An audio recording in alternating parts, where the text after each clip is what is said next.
Welcome to Orsini Medici Couture Millinery. This is my humble abode. This is where all the magic happens. This is where hats are made. This is my live-work studio.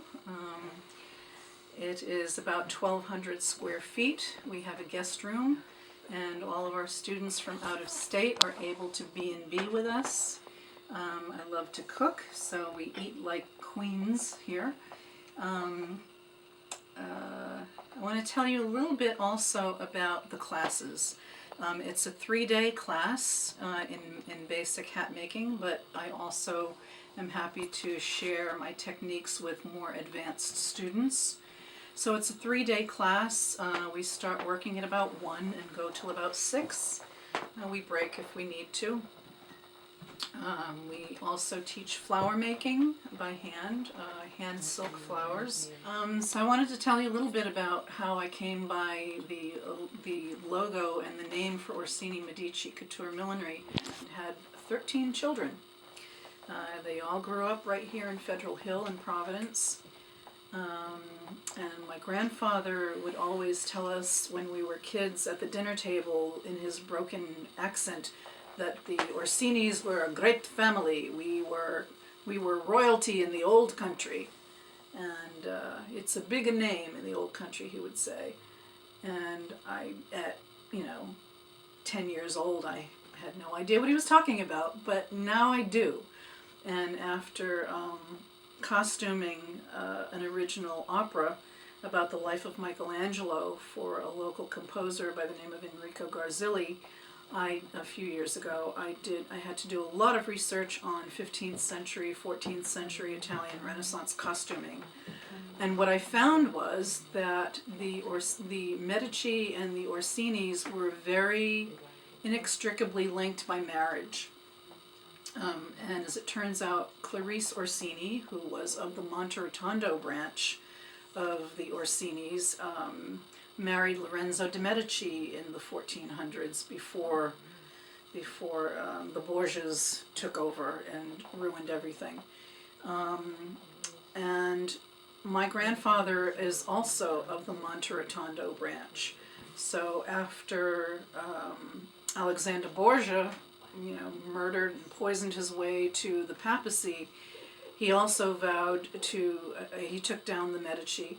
And he also vowed a 30-year war on the Orsinis. They scattered all over Italy, eight branches in that diaspora.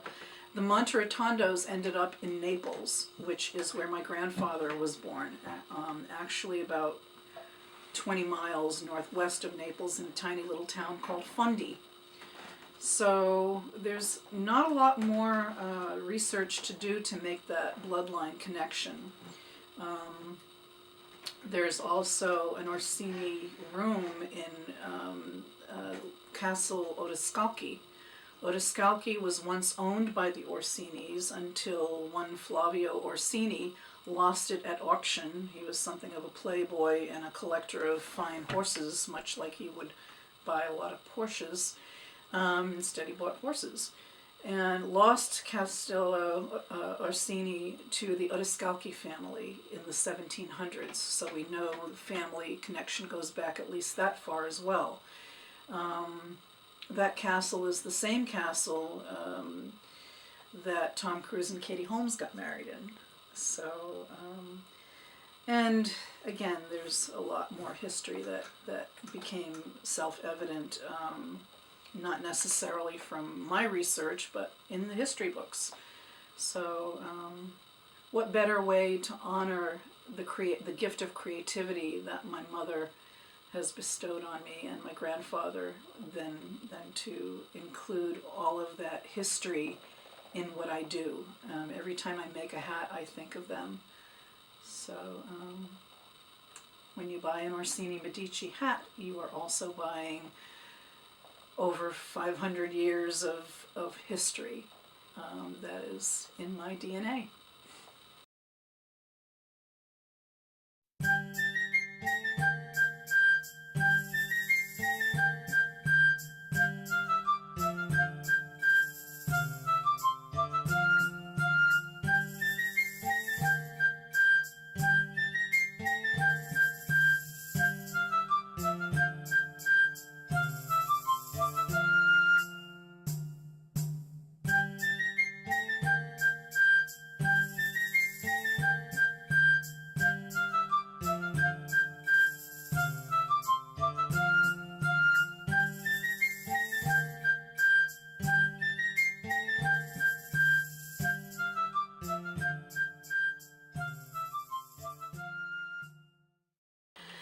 Well, welcome to the Inner Sanctum. This is the hat room where all my girls live until they find homes.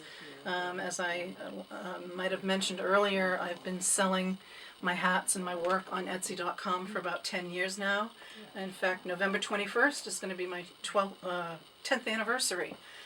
And this is Irene. This is my model, named after my mom. She is a very beautiful handmade, hand-painted mannequin with real eyelashes. This is a hat that I just finished for a young lady who's getting married. I'll be shipping this out in December very shortly. And there's a second hat that is going to her as well. All of my hats are made by hand. No glue is ever used. Every once in a while, maybe some machine stitching is used to get the wire on, but for the most part, all of my hats are made completely by hand sewn, start to finish. And I do custom bespoke hats, and I make hats just because I love making them. I've also done some restoration. This is a hat that I just restored yesterday. This was a 1950s cocktail hat, and it had tulle here that had just exploded and it was glued down, so I hand sewed it all back on, reblocked the birdcage veil and added a few bits of bling to it, and it's good to go.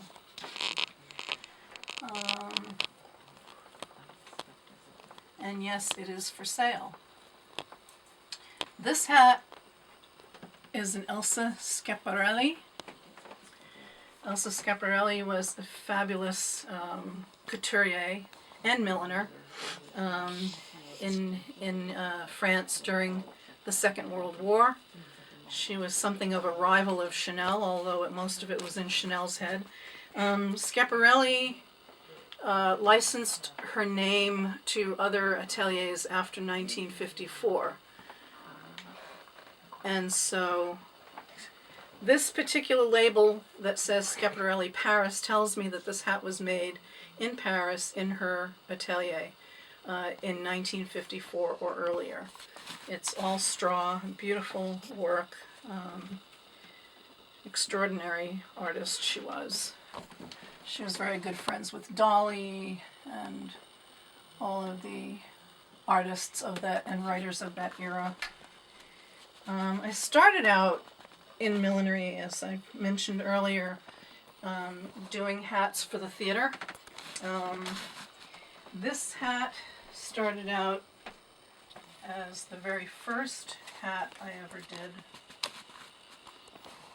after I did summer stock at the Shakespearean Theatre of Maine, and this was the hat that I was trying to describe earlier in the video about how hat styles followed hairstyles. So the form followed function, so as not to ruin a lady's hairdo. So this would have been the 1930s French BB bonnet, and actually an authentic French one. This is a reproduction. This cone would have stood even straighter, more vertical than this one does. But this again is all hand ruched with cartridge pleating. Think Jane Austen, 1830s. And this one, this hat right here, was the second really ornate piece that I did, just as part of my own thesis, I guess you could say. Oops. And this would have been what was known as a late Victorian pinchback, or a high Victorian pinchback hat. And it was a status symbol hat. As you can see, it's really ornate, and whichever way you look at it, it's almost over the top in decoration, but that was the whole point of it. It was a status symbol hat, so, and also known as a promenade hat. So if you were a very well-heeled lady walking the promenade with your gentleman or your husband, everyone could see that you were very well-heeled coming and going. Okay. Let's see. Another favorite of mine. And here we have a lot of cocktail hats on this side. This hat is the hat that I mentioned earlier in the segment where we were talking about the history of millinery in Rhode Island. I mentioned Joan Higgins, and this is a Joan Higgins. Beautiful skull cap, velour. There's her label. And she had her atelier in the arcade. Again, this is velour with a cascade of raven feathers. Beautiful piece, and when it's on, this just wraps around your chin, and they were just so beautiful and so chic in that day. And then we have, what else? There's so many favorites, and my vintage hats are not for sale, obviously. They are part of the archive, so to speak.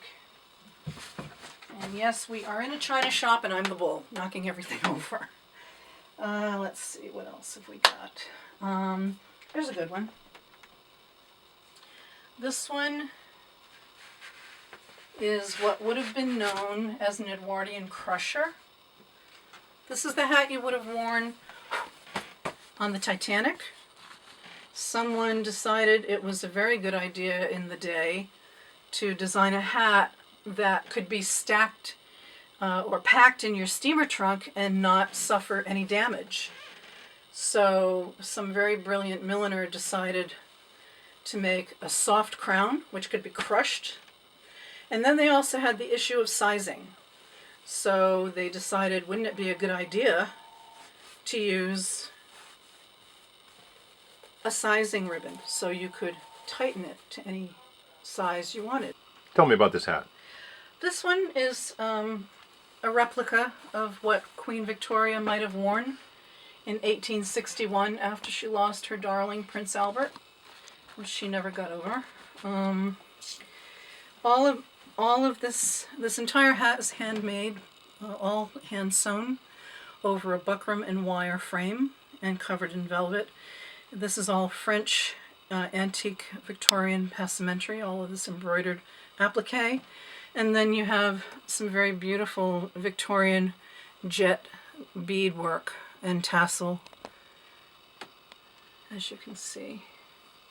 In fact, I wore this just this past Halloween as Queen Victoria, and the costume is to my left, that you can see later. This is all vintage silk ribbon. So it's about as authentic, I think, as it gets. And there's even a little mourning veil. And there's also a little bit of a snood, what's called a snood back here, sort of a little lace net that would hold her bun in place. So, there's that.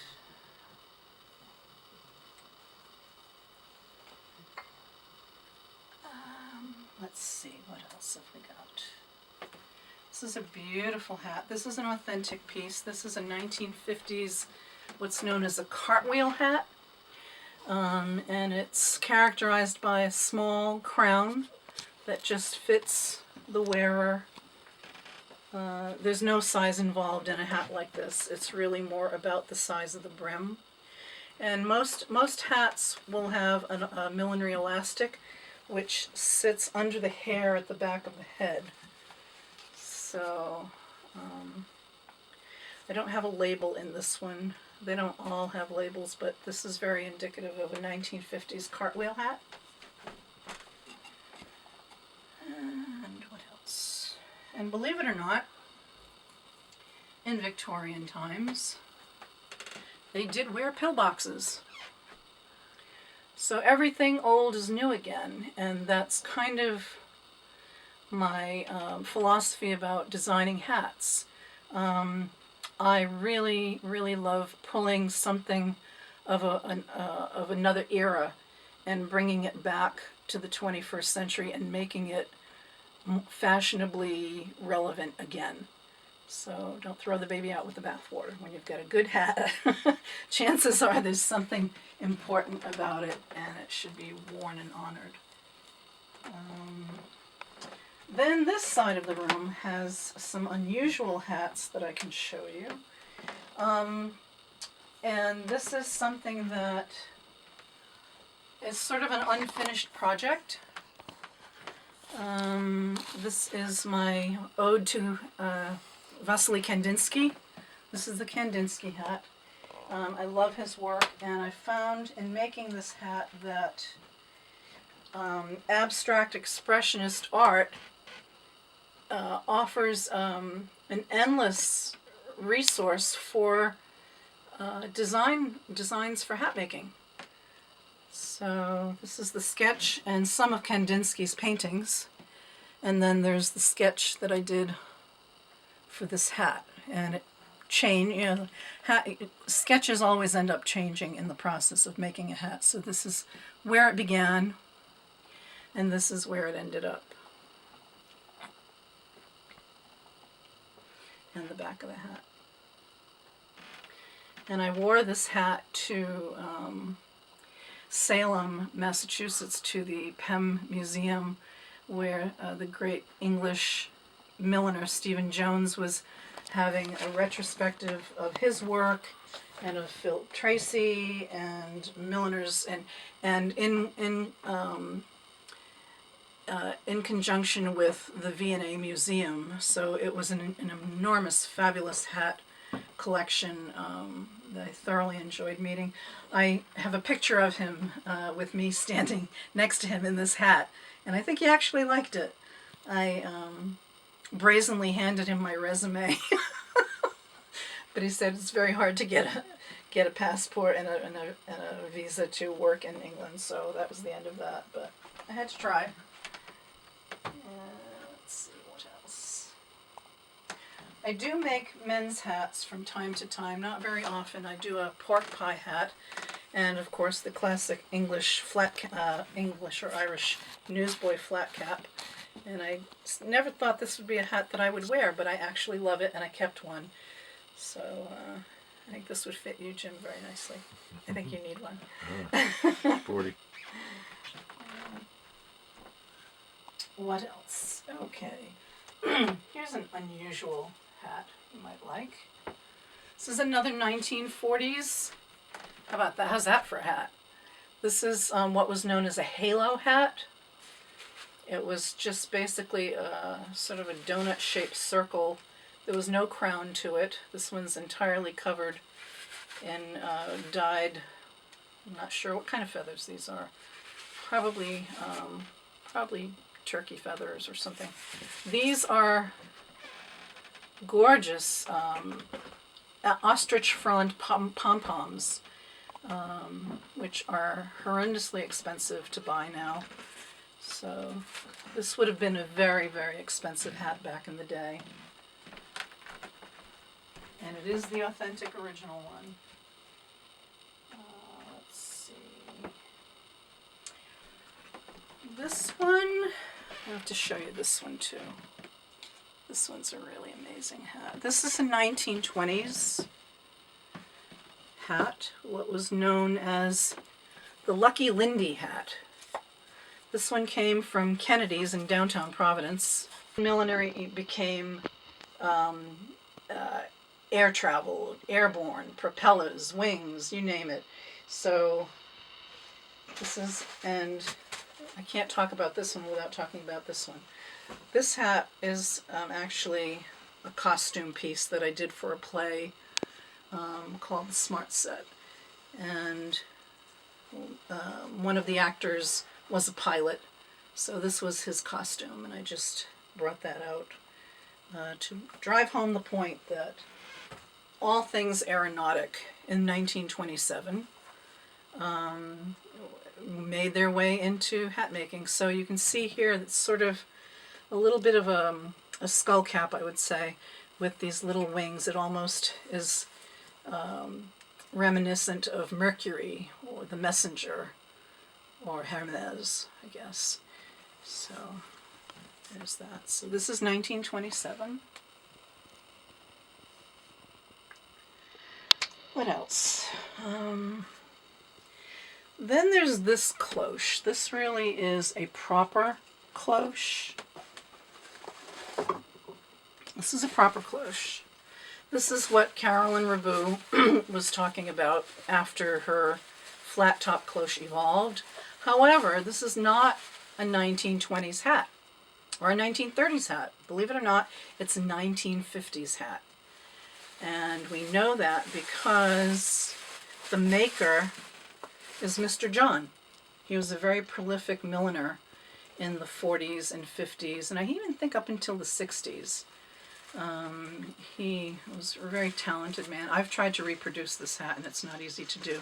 This is also not only a blocked hat, but a cut and sew hat. So there are pieces that were blocked and then stitched. And tangerine was the color at that time. And I remember that because my mother had a beautiful pair of peep toe tangerine pumps that I used to play with and broke the arch of. She never forgave me. This hat I love a lot. I love the Lipizzaner horses.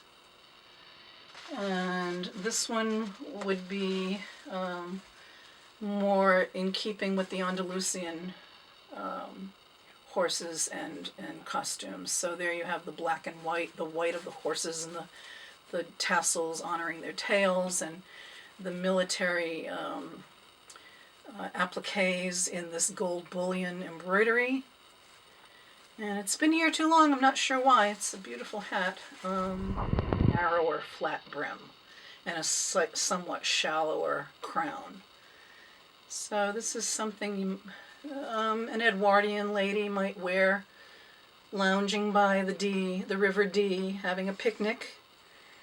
In a milliners, professional and beginners from all over the world entered into this competition. And the theme was that, or the stipulation was that some part of your hat had to have an upscaled item in it. So once upon a time,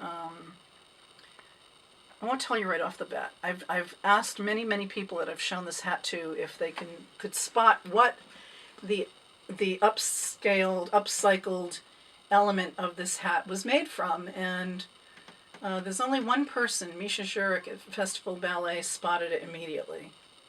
Emerald? No clue? No. Yeah, no one's been able to guess it. I always have to tell them. It was my favorite pair of sandals one summer. Oh. That had all this embroidery on them, and I wore them for 2 seasons, and they were made in China, and they fell apart. But the good news is I'm part squirrel, so I throw nothing away. So when I heard that they needed to have, that my hat needed to have some kind of upcycled item in it, it was a no-brainer. So I pulled the already falling apart shoes apart, and this was the toe. This went up the instep, and obviously you have 2. Then this was the heel, and that went up the back of the ankle, and the 2 were surrounded and connected by a strap. Huh. So when I tore the shoes apart, which didn't take very long, the hat really kind of designed itself. These pieces found their way onto the hat block almost without me. So all I needed to do was create the frame, the wire and buckram frame, and then covered it with the microfiber suede, and then the rest of it is all decorated with soutache. The interesting thing about it was that the way these 2 pieces come together, they form the perfect host for the spike of feathers. So if I ever do need to ship it, it will easily pack. But there you have it. The Balinese dancer's headdress. It's really quite ornate.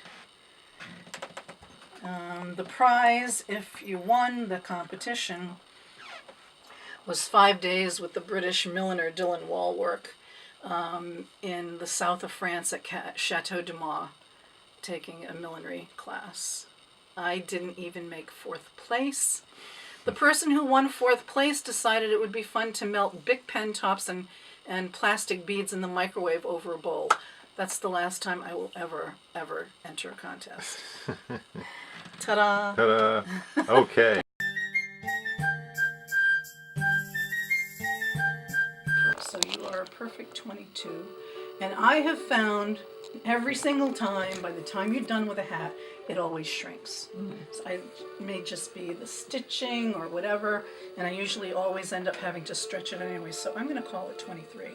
By the time it's done, it will be comfortable. Because it's a lot easier.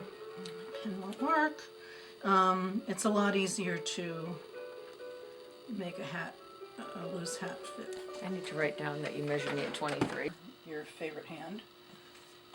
And then we're gonna get this baby rubbed up. So what we'll be doing with the gelatin is just dipping it in and then squeezing out the excess. And what we want to do, actually, whoops, let's flip this. You don't want to get gelatin on the outside at all. Okay. So we're going to flip it around.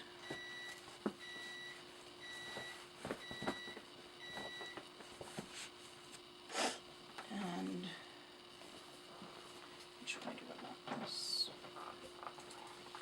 Sorry, this is the way I want this. And I also marked yours front and back.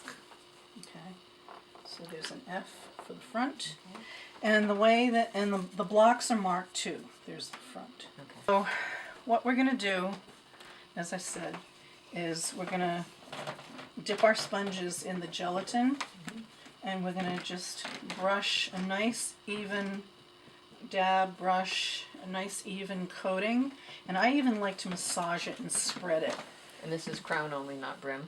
For now. Okay. For now. This comes later, because later after you get this on here, then, whoops, then we're going to flip this. Wait a minute. Then we're going to flip it, and this becomes, Okay. hold on a minute. Yeah, so right now we're just going to do, this is the inside of the hat, but I put it this way because it'll be easier for you to massage the stuff into Okay. it. So let me go grab our gelatin. And I'm also going to dump out the pins. So we're going to share the pins. So you're going to be blocking here. I'm going to be blocking here, but we're both going to be able to share the steam. Okay. And the steam is what opens up the fibers and forces the gelatin to permeate the fibers. But and I made this a stronger solution, so it's stiffer than we usually do, because I found that sometimes I get soft spots in the hats, and that's not good.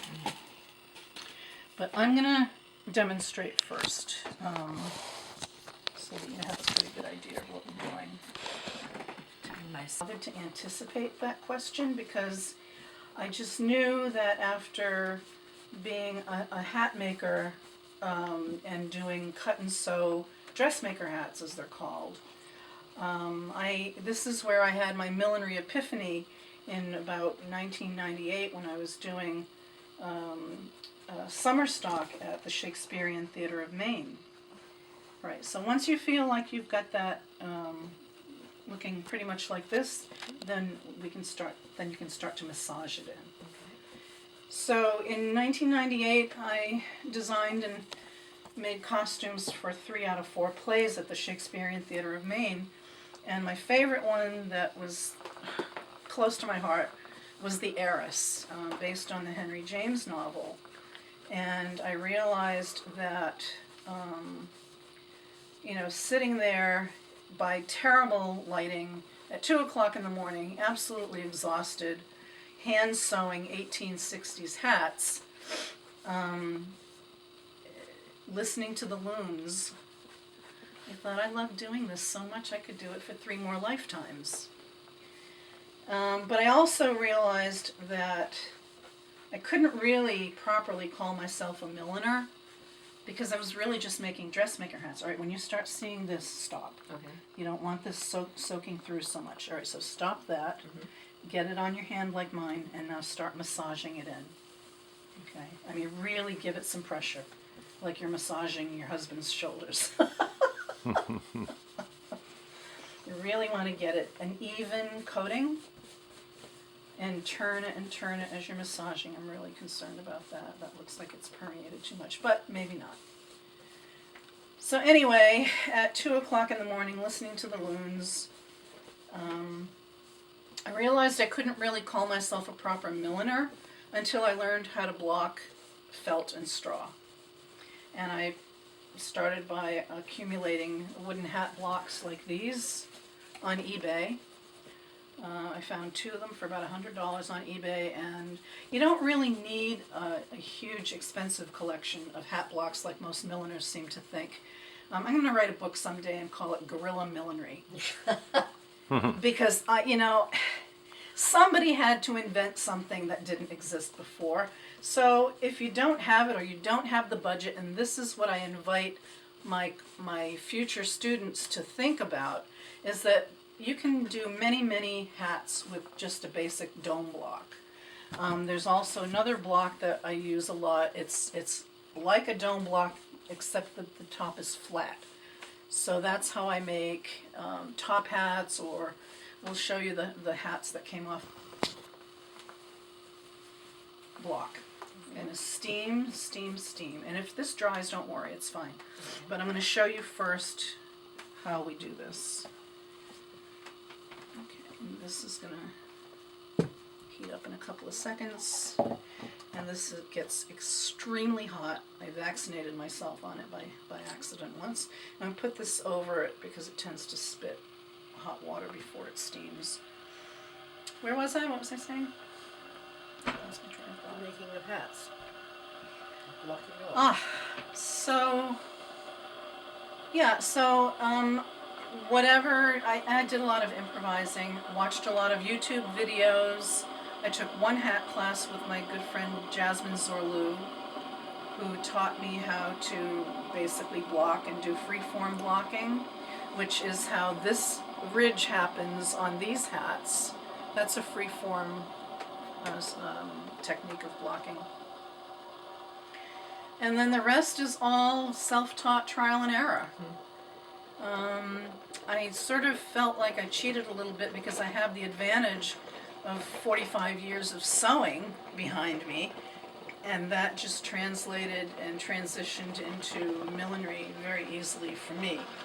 But there are a lot of milliners, people who start out with no sewing skills, and they really have to work at it, because truly it's the finishing skills that really make all the difference in the world, I feel, about the finished look of a hat. So we're going to give this a good steam now, and we're starting Yvonne with velour, which is what Jillian's hat is. This is the hat I made for Jillian some time ago, and this is also velour. So velour is mostly rabbit. Sometimes it's rabbit fur mixed with wool, but velour is the easiest material to work with if you're just learning how to block, because once it's a much silkier fiber, so when the steam hits the fiber, they just glide over each other. The pores just open up, and the fibers are very slippery and glide and stretch very nicely. So when you're blocking, it doesn't give you a lot of resistance. And if you're just learning, that's really kind of important. However, I'm working on this hat as the demo in 100% wool. And because wool is a very different fiber, if you looked at wool versus rabbit fur under a microscope, what you're going to see is more like a Velcro hook and rough, a very kinky fiber. So that when you're steaming it, as soon as it's cooling, it's working against you the whole time, because as it's cooling, it's shrinking. But we want it to do the opposite. And again, wool is going to resist you more because of those fibers that hook into each other, rather than the rabbit fur, which just kind of glides. So, and now we're opening the pores of the material so that gelatin, which is this stuff, smells terrible, but it is non-toxic, and it's not milling, I promise. Now, is that reusable once you've Yeah, reused actually, it? I just found out you can freeze it. Oh, okay. So when we're done with this, you can refrigerate it for a few days. After a while, you need to put it in the freezer.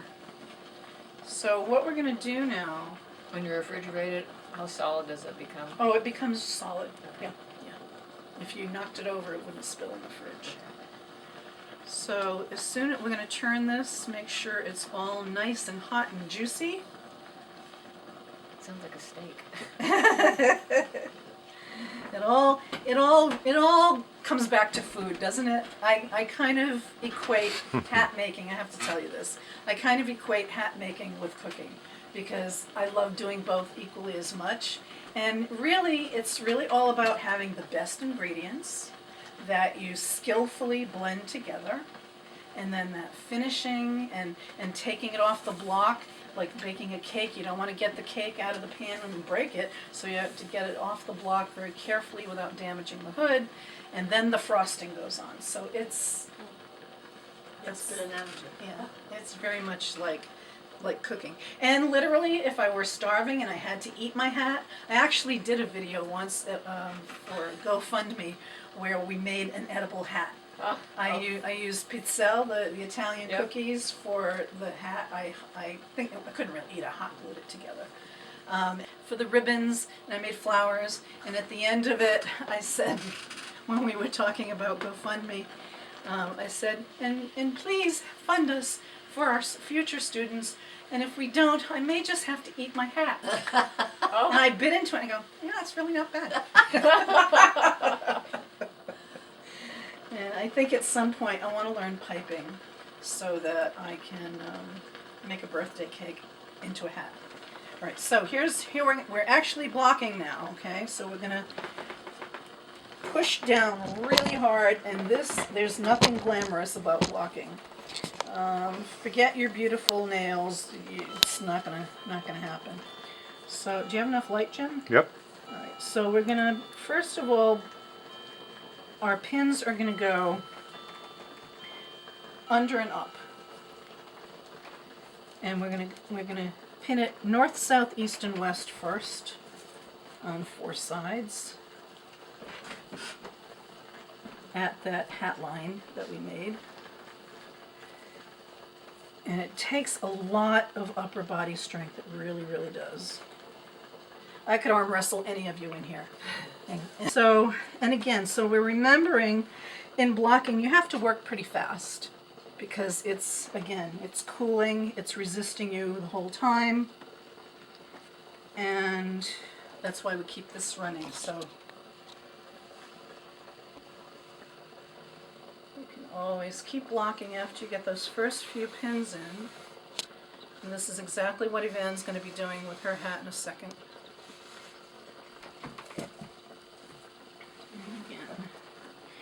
And I was once told by an Australian milliner, we wear these because our body becomes our third hand. So she was actually right about using every asset that you have to help this process go easier. And so when you've got enough pins, probably every inch or so should be enough. Then you're ready to set it aside. And the next thing we do is we put a tie-off. Okay. Some blocks will have a tie-off groove, these don't. But we've already established our tie-off line right here. So I'm going to put the tie-off line under the pins. It's not under that pin. That's a problem. Or is it? So we're going to put these under the pins. And then there's a little noose-like knot here. Oops.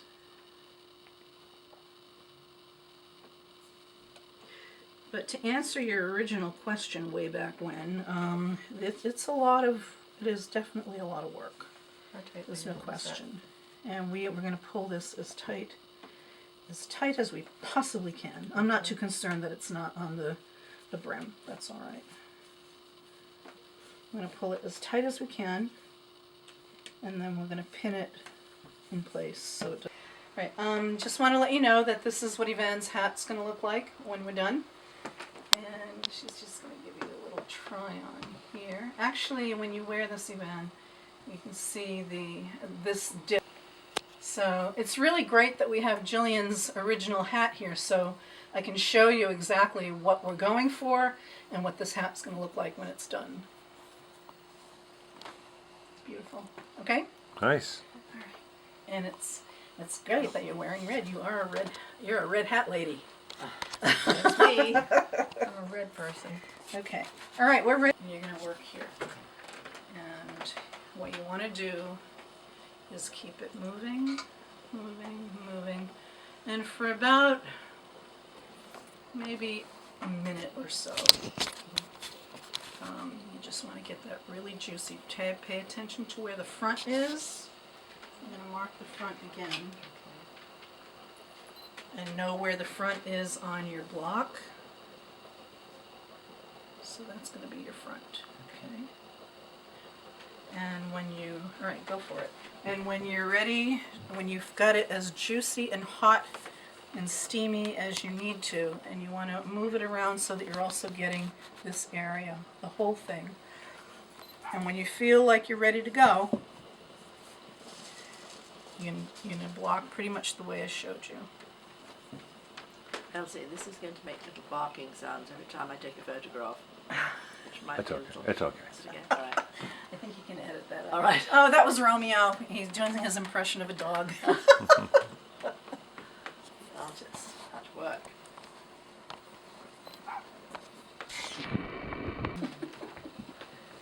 Well, hat making in Rhode Island is actually something that's been going on for many, many decades, even hundreds of years. I took a little bit of time to research hat making in Rhode Island, and it goes back as early as the 1700s, where when settlers came to this state and created Rhode Island and Providence plantations, milliners came over and they were making top hats for men, and women learned the craft and started making hats for women. From 1860, I researched from 1860 to 1960 at the Rhode Island Historical Society. I had access to business directories from those years. And Was it concentrated in any particular part of the state? it was yes. Newport. There were never less than 60 milliners working and thriving in Rhode Island, right up until the 1960s. And How do you know when this is done, by the way? just keep going. You can never steam it enough. Okay. There were about 10 milliners in Newport. Serving the wealthy in the mansions and doing very well during the Gilded Age. In Providence, we had buildings that were nothing but milliners. In the arcade in downtown Providence, there were actually 4 milliners at any one time, especially in the 1930s, 20s, and 40s. I'll show you a Joan Higgins that I have from the 1940s. She was in the arcade for many years. Westminster Street and the Alice Building and several of the buildings surrounding the area and the perimeter of downtown Providence, there were several groups of milliners that shared the same address. And you would think that they would be competitors, but that's not really the case. I think there was enough work to go around for everyone. And who you chose to be your personal milliner, I think probably had everything to do with that milliner and your taste and your rapport with her. And every milliner has their own style, so. Were they predominantly female? Predominantly, yeah, predominantly female. So and backing up to the 1700s and the 1800s, there were, because it was such a booming industry, there were warehouses and supply houses. There was the Providence Millinery Supply Company in downtown Providence, so the milliners didn't have to go very far to get what they needed. So it's pretty amazing that up until the 1960s, and I think it came to be that when the Vatican finally decided women didn't have to cover their heads in church, and the hippies came along, and everything was groovy and natural. Hats, either went very floppy, or in the 1950s, the hairstyle. Actually, the hairstyles very often. All right, you can start blocking that if you want to now. Here's your front, and so you're gonna. Excuse me, 1 minute. So here's your front, and you're gonna pull down as hard as your little hands can, and you're gonna block and pin north, south, east, and west, and pull, pull, pull as that's cooling. And if it cools too much and it resists you, then you just add more heat. But get those pins. You're doing a good job. So you're gonna push under and upwards so that it resists. So what was I saying? Hairstyles. Hairstyles played a big part in hat styles. It was really more, the form followed the function in design. So for instance, a really good example would be in France in the 1830s, where ladies wore their hair pulled up into what was called an Apollo's knot, a very tight knot on top of the head.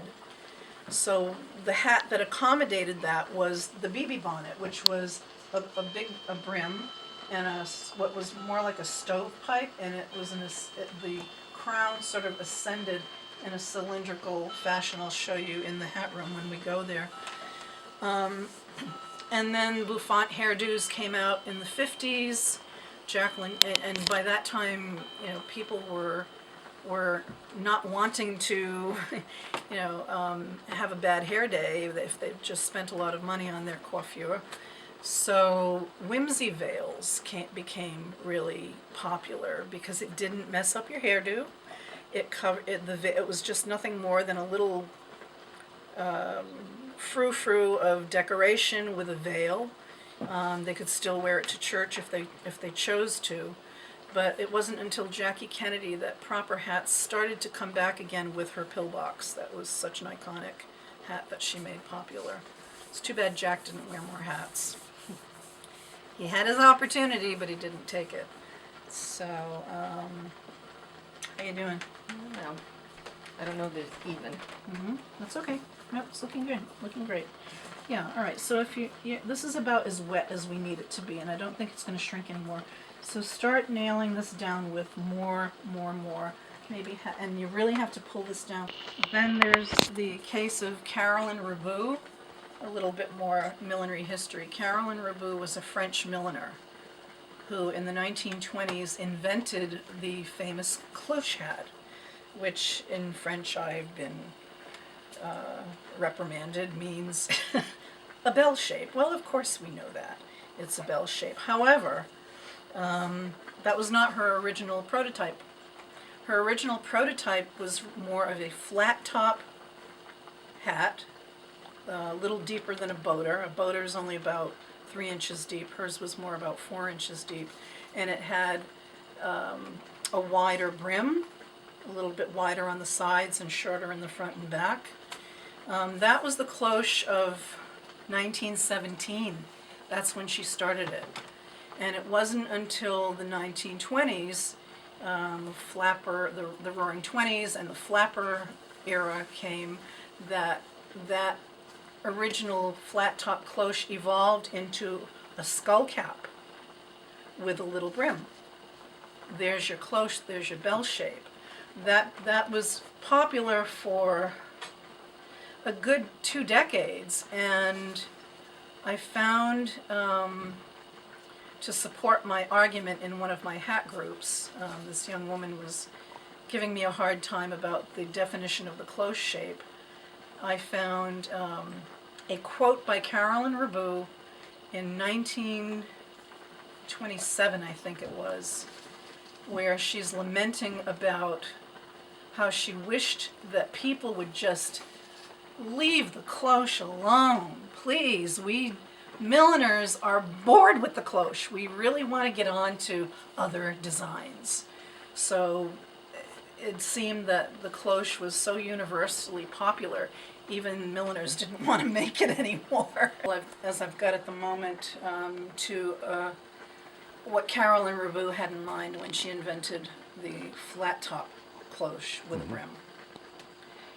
It evolved, much to her dismay, into this. Phew. And by the way, I have two of these beautiful French 1920s flapper era papier-mâché mannequins from Paris. I'm actually babysitting them, but something tells me they're going to end up living here. So, yes, this is Lulu, and she's modeling the skull cap cloche, and I made this hat and decided that it was the pleating just set the stage for another detail of fan pleating. So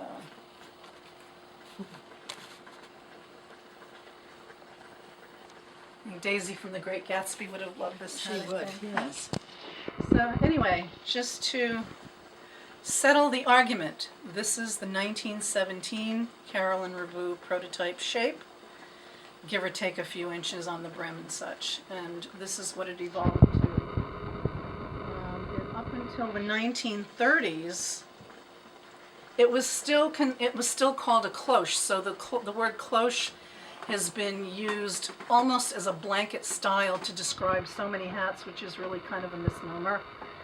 In the 1930s, they started to get a little more abbreviated, okay?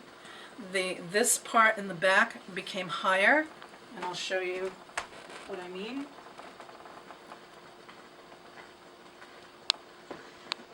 They became more like this. So you see the back is missing from this hat, and which is more indicative of the 1930s, and this is now a percher. And it could be worn pushed to the back of the head, or more forward, or more to the side, however the wearer preferred.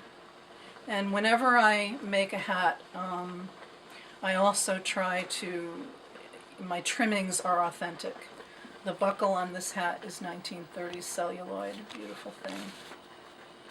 And these velvet ball buttons, I believe, are vintage too. I'm not sure how old they are, but so there's that.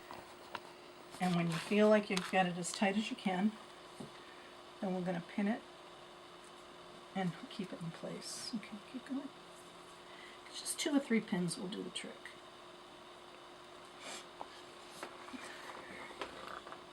And good enough. Okay. Oops. Wait a minute.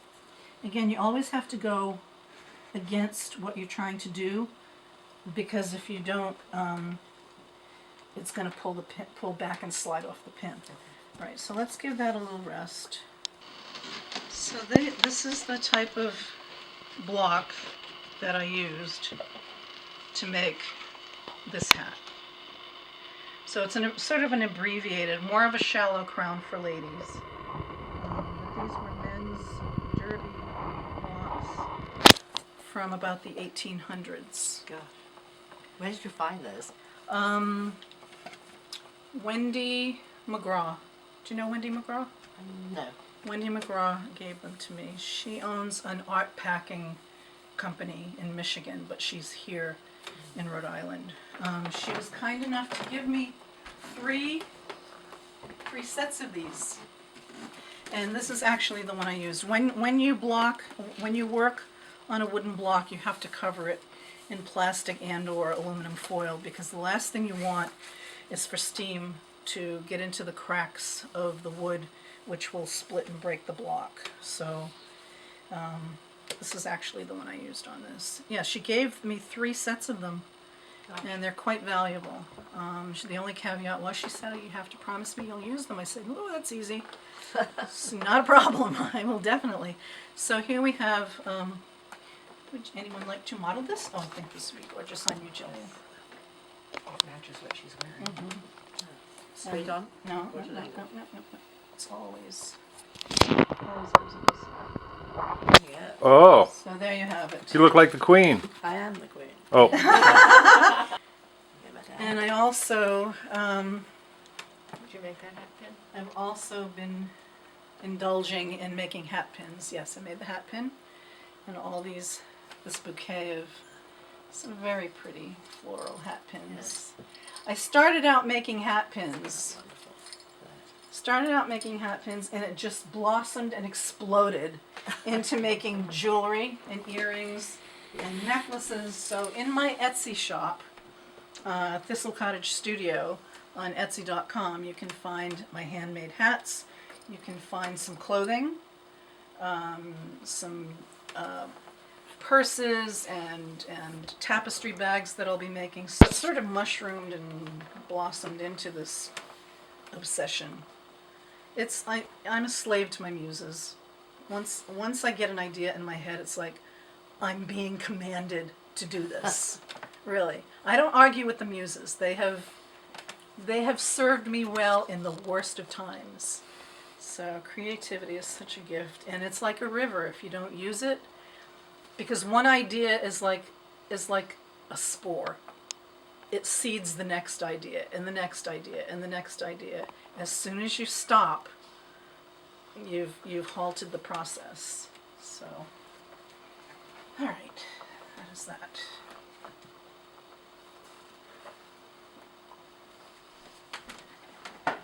Teddy's here. The teddies. Back in the 90s, I spent a little bit of time teaching myself how to make teddy bears. I had a friend who was a designer for Hasbro, and it was very encouraging to think in terms of plush. So I did some freelance work for Hasbro for a while, and then got into making teddy bears to LL Knickerbocker, and they loved her. And they were so excited about my new Orsini bears, and the new line called Bearlooms that I thought I would make for them.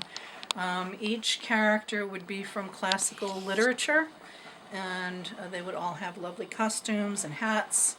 And so they sent me an advance to start the project, and they were going to make them and market them all over the world. And I thought, oh, my teddy bear ship came in. Sadly, a few months later, I got a letter saying that they were in financial distress and they weren't going to be making any more, they weren't going to be investing in any new product lines. So, but thank you, you can keep the $750 advance. And they sent me a mohair teddy bear named Franklin, I suppose to cry on. He's still sitting in there. And so anyway, this is Catherine. This was the prototype. I suppose I could resubmit her, but I think that ship has sailed and sunk in the port. So, and this is Becky. Becky voted. All my bears vote, by the way. And we won't tell you who they voted for. Or should I? Anyway, we know that bears are smart and cats are smart, and they should all vote. So anyway, this is Becky the bear, and all of the bears are jointed. Oops. They're all jointed. The heads turn. And if anyone wanted to take a teddy bear making class, I'd be really delighted to show them how. So that was my short-lived stint with teddy bears. Okay. Is she gonna have to go over the whole side, or just on part of it? Or how do these? She's gonna go all the way around. And then you do this later. And then we stretch this back out later, and if we want a tighter curl, she's going to get a looser curl than this one. I used a very small roll on this one, but if she wants a tighter curl, then we can put a smaller one in. And this is basically the same technique on Jillian's plum-colored one.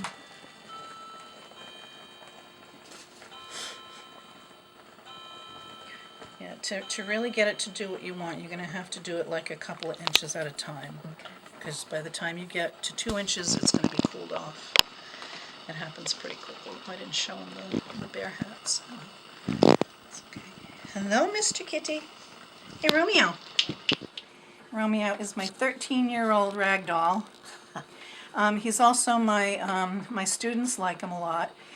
He's our official quilt and pillow fluffer as well. He's very good at it. Well, but he's a little grumpy today. Too many people in this He's place. He's in training. This is my place. No, I would have another kitty for him to play with, but he's not having any of it. Oh no. Steam. And steam from underneath as well. Okay. Because you really need to get it super hot and super wet, otherwise it's not going to stretch for you. These are Yvan's flowers that she'll be using, and her stripped and dyed coke feathers. We have some velvet leaves, and we have some veiling. All the ingredients to make a beautiful hat. And these are dyed goose biot feathers, they're called. These are fabulous. I'll show you these are really amazing. Well, I can show you right here on this hat what it does, what they do. And once the goose biot feathers are steamed and curled, they open up and they look like eyelashes. As a matter of fact, makeup designers are actually discovering how to use goose biot feathers as eyelashes, believe it or not. Oh, imagine that. Yep. So, and we're hoping that these are all byproducts, which hopefully meaning that they were on someone's dinner plate at some point in time. Duplicate any hat in my Etsy shop in any color and any size as long as I have the materials. As long as I have the materials, I will do it again. But no two hats are ever alike, which is kind of annoying to some people because people just really they want exactly what they see. And it's not always possible. They're not cookie cutter hats, they're handmade. And again, for that reason, no two hats are ever exactly alike. And I won't do two hats exactly alike. Why would you?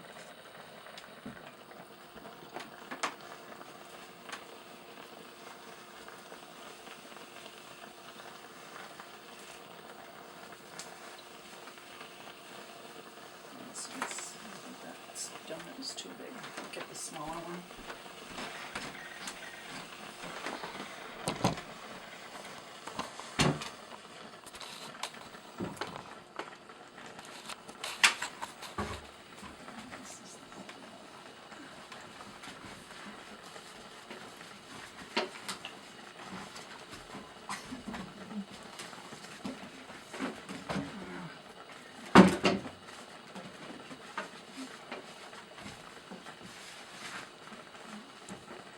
Stretched on the bias. Anytime you're draping a hat with fabric at the bottom of the crown, you cut your fabric on the bias, which means a little stretch. so you get some stretch. So fabric has three directions. You have the warp, which goes lengthwise. You have the width or the weft this way. But when you cut it on the diagonal, you break the structure and you get this. And that makes your fabric drape beautifully. And think Carole Lombard in the 1930s in her second skin slinky silk satin bias cut dresses. They fit her like a second skin. That's why we love bias. But to make a dress like that, you've got to have some serious sewing skills because once you cut it on the bias, it just flops. I used to make bias cut skirts when I was in high school. I've done it. You know why the British redcoats wore red coats? Because madder was the cheapest dye they could find. It was easy to make things red. Madder, huh? M-A-D-D-E-R. It's like a Yep, root madder, that they yep. crush. I used to do a lot of spinning, weaving, and dyeing in my early hippie days in my 19, and when I was Yep. 19 and in my early 20s. And when I was married, my former husband and I used to go out foraging. You know, he would forage for herbs and Yep. edible plants, a la Yule Gibbons. You know, many parts of that pine tree are edible. And I would forage for dye plants. And I found celadon roots that made beautiful yellow color. Queen Anne's lace made really lovely olive green colors. The Chinese were very good at using cochineal, which is a beetle That's more that made a expensive. very expensive, and only the most wealthy people had cochineal dyed red. Blue was difficult too, because you had to use a lot of extracts and minerals to make the mordant so that it would bite and become permanent. The dye would become permanent. So you treat the wool or the silk or whatever you're dyeing with what's known as a mordant, from the Greek word to bite. And I used to take bus trips to Cambridge. I used to buy all my mordants and Glauber salts and everything I needed to put into my kettle. In fact, we were macrobiotic vegetarians back then, so I saved all of my onion skins. I cried a lot of onion tears to get trash bags literally full of pounds and pounds of onion skins. And those boiled down to make the most beautiful yellow and amber colored dyes. There was also something I used called logwood chips that I could get at the Earth Guild to make a beautiful blue color. Indigo was too expensive and too messy a process to make indigo. Actually, I didn't want to deal with extracting the indigo with fermented urine, so that was like completely out of the picture. Gee, why not?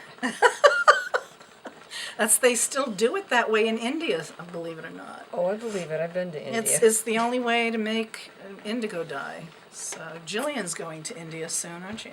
October. Where? All over. All over Jaipur? I can't remember.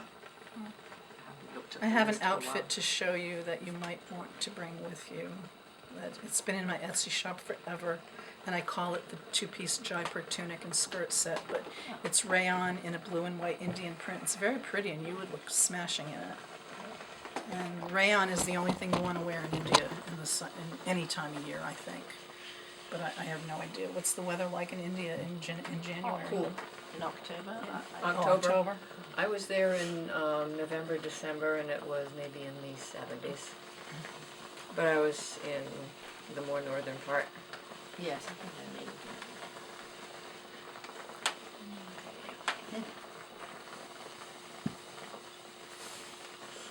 So I was looking at your hat, talking to Yvonne, that it sort of goes with the coat you're making for me. Which one? That. This Wouldn't that be one? a stunning combination? Yes, it would. I'm sure you put it there on purpose that I might notice it. No, actually, I didn't have any place to put it in the. Did I show you the two hats I'm Yes. shipping? Yes. That's one of them. Ah, That's okay. sold. I But I'd be glad see. to make you Oh, splendid. She's getting married, and she's going to be wearing this hat. This was the Lady Mary riding hat in my Etsy shop, and it's not a traditional wedding, but she's doing sort of a white tuxedo blouse and vest and a robin's egg blue skirt. It's after a Chanel outfit that she saw that she loved. So this is, and of course they always say, well, I want to be able to wear it to other things afterwards. It's like, I don't care where you wear it afterwards. I'm making you a hat for your wedding. Your wedding, yeah. Whatever you do afterwards to it, don't tell me. You know? So anyway, I think she's going to absolutely love it. I even put a pretty little Yes. crystal That's hat pin splendid. in it. And then this is what she's wearing for the reception. And again, of course, she wants to be able to wear this to other things. Yes, so do that. So, I mean, she wanted black for both of them, and the only way out of this was I showed her the brown flocked taffeta velvet, and she liked that. So it just set, again, when I'm designing a hat, the hat tells me what it needs, and if it doesn't have a wow factor, it's not done yet. Yes. If it doesn't make me weep with beauty, it's not done yet. Hats tell me when they're done. And again, I sometimes think I throw too many ingredients into the recipe, but Well, it's, as you said, it's like cooking, and it is like cooking. You know when it's done. when It's you're like, you perfectly know what? honest. If it doesn't lift your spirits enough, there's not enough leavening in it, Right. and that sort of thing. And I think my hats tell a story. I mean, I look at so many other hat designers on Etsy, and a lot of the ones from Australia, they all start to look alike. All the hats that people make to wear to the derby or the races, I like to think that my hats, when you look at my hats, you know who did them. Or at least each of my hats tells a story, a color story, or a little bit of history, something that's endearing to all five senses. Just don't eat the hat unless you absolutely have to. This would be stunning on you too. Look how pretty this is on you. Oh, Miss Joanne. And I always like a hat that's a little bit tilted. For some reason, Sporting. they Nice. always look better. Which is really nothing more than an abbreviated men's top hat. So again, it's The netting, a shorter, yes, and the netting to keep the bugs Yes. out of your eyes. They wouldn't have been this Stand as they bugs in my eye. they wouldn't have been this ornate, obviously, but Is that what netting's for? That's what netting is for? and for a little bit of allure. Lure. Keeps the Allure. bugs out. Yes, more allure than bugs, I think. Well, yeah, I guess so. But then again there's this.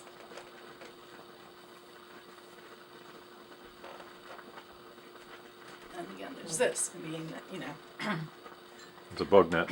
a bug net, or it's really more for Yes. come okay. come hither, I see. but Got to not look. but not past the veil. Not past the veil. Don't touch. Don't touch the veil. Yes. You're doing a great job here. Look like you're almost 360. Get a couple of those to show you. Hi, Bruce.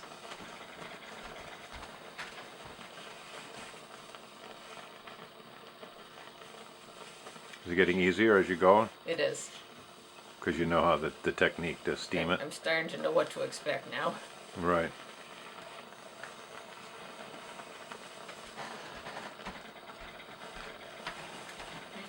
Here's a hat.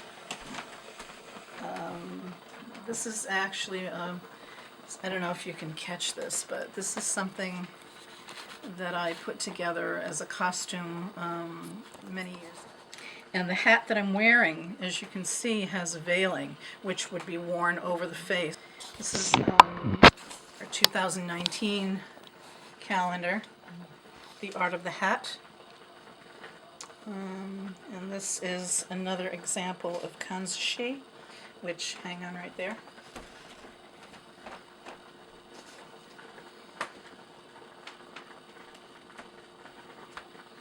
So here is the bridal headpiece with the kanzushi, cockade, I guess you'd call it, or rosette, really.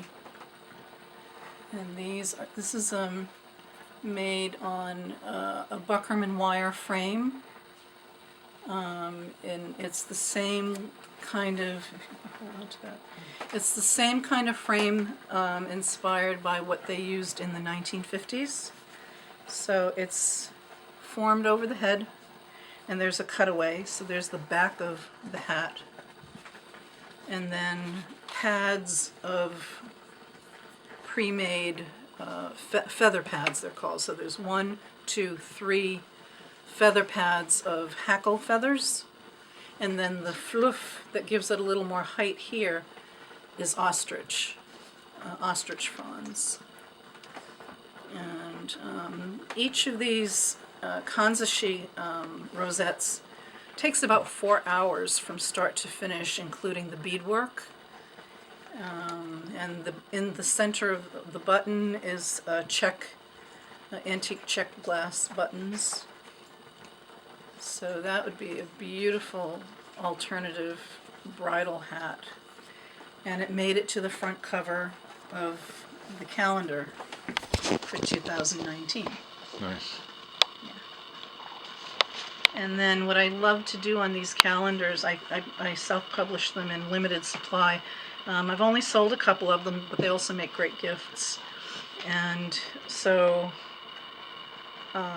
all the hats that I did in 2018 are in each subsequent calendar. And then also some of my favorite hats. There's the Ladies Derby for February. There is the hat I just showed you, the reproduction of the 50s doll hat for March. This hat was a restoration hat from an antique hat from Italian leghorn straw that I redecorated, and that's already long gone to a new home. That's a hat I did many years ago. Most of these hats are sold. This young woman wanted the hat that Helena Bonham Carter wore in Room with a View, so we did our best to reproduce that one, and she loved it. This hat has gotten so many likes, and I've reproduced this several times. This is the poppy hat with the poppy cape line hat with houndstooth. The graphics on it are really beautiful, and the silk here is poppies, and I've handmade all the poppies. I also teach how to make silk flowers by hand. No fancy tools.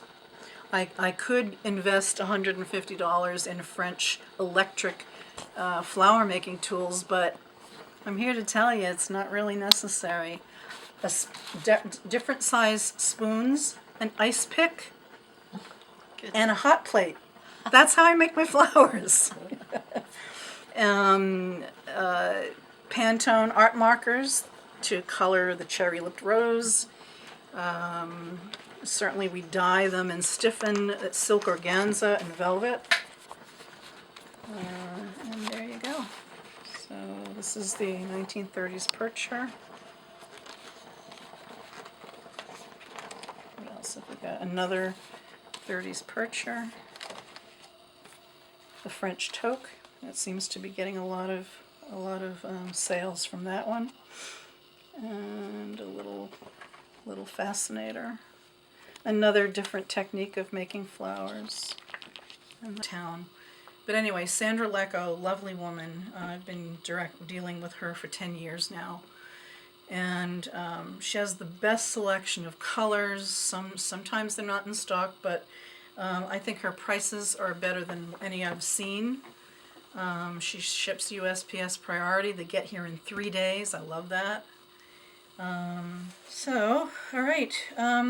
I think you have hit a good stopping point. We can put this, it's perfectly okay because what we've used is non-toxic in the gelatin.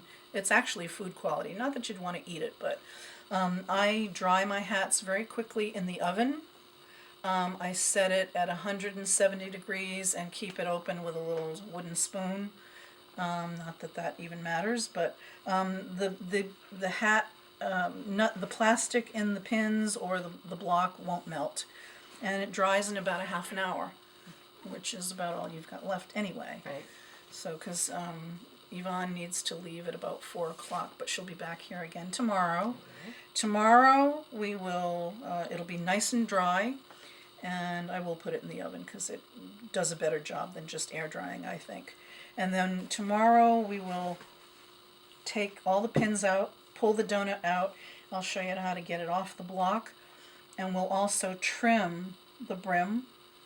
And tomorrow we will wire the crown, wire the brim by hand. I'll show you how to do the invisible stab stitch right here that we did on Jillian's hat. And once it's I always wire the crown because, and a lot of milliners have said, do you wire or not wire the crown? It's like, yeah, the answer to that question is, how long do you want your hat to survive? You know, so, and I've had milliners be very surprised that I put the wire on the outside. Why would you put it on the inside? If you put it on the inside, A, it's uncomfortable. B, anything you do inside the hat is going to change the fit. So you're already taking up fit room inside the hat with the lining, because we're going to line it. And then the sizing ribbon, which is this grosgrain. Oops, this grosgrain ribbon here on the inside. And I don't have red for you. I'll look and see if I do, but I don't think I do. So we'll cut and we'll do your lining, and I'll show you how to do that. We have a pattern for it. And once it's wired on the outside and wired on the brim, it's ready to line and to put the sizing ribbon in. And lastly comes the frosting. Okay. And that's a 3-day process, and we usually get it. We usually get it all in 3 days. So this outer band hides any of the stitching? Yep. You don't even see it? Yep. It's all about camouflage. Right. If you don't like the look of it, cover it up. This was one I did for myself that I just couldn't part with. This is my hat.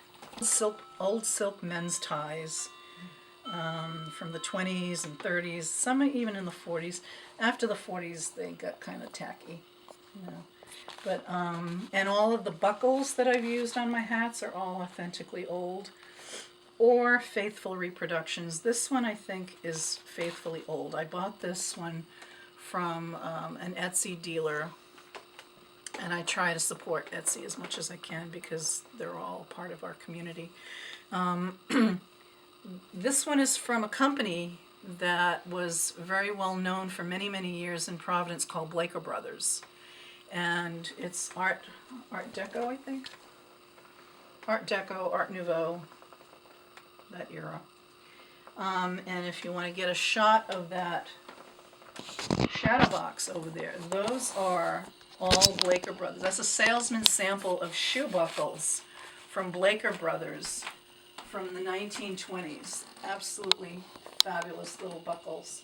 And I actually found an Etsy seller that had a collection of larger Blaker Brothers buckles, so I bought as many as I could. And I sent him a picture of that, and he got very excited. He said, I have all of those. And he said, don't ever dismantle and sell those separately. He said that collection is worth about $600. That's nice. So Blaker Brothers is still in business, but they don't do the same sort of beautiful buckles that they used to do anymore. But yeah, that's the one that didn't slip through my fingers. She stays with me, but I would reproduce it. But finding the silk ties is something that I scavenge for whenever I'm in Salvation Army, and I have no pride. I just found my nightstand at Salvation Army for $25. Oh, pretty good. So yeah, part squirrel, guilty.